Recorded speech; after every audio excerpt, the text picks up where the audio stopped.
अस्सलाम वालेकुम। SM news के साथ मैं हूं मुकद्दर रज़ा। SM न्यूज़ स्टूडियो में खुशामदीद। खबरों का सिलसिला बढ़ाते हुए हबशान करते हैं कराची से।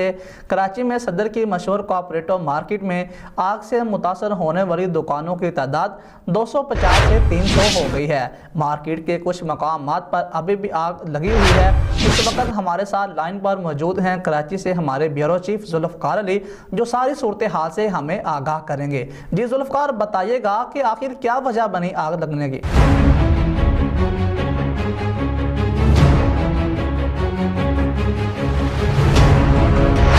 जी बिल्कुल मुकद्दर भाई, मेरी जहां पर कुछ मकामी ताजरों से बात हुई है तो उनका कहना था कि मुमकिना तौर पर आग शॉर्ट सर्किट से लगी है।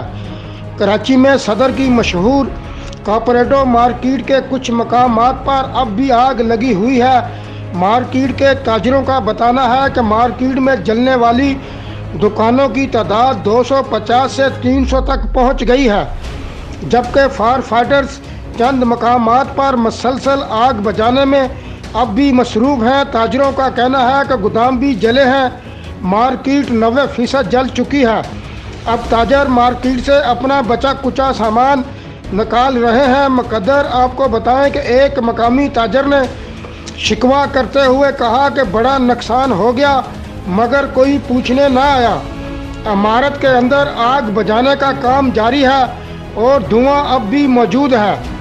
अगर आग लगने से नुकसान की बात की जाए तो नुकसान का तखमीना 5 से 10 अरब रुपए बताया जा रहा है। जी ठीक है, बहुत शुक्रिया जुल्फ़कार हमें अपडेट करने के लिए। इसके साथ ही नाज़रीन आपको बताएं कि बवाना के बीच में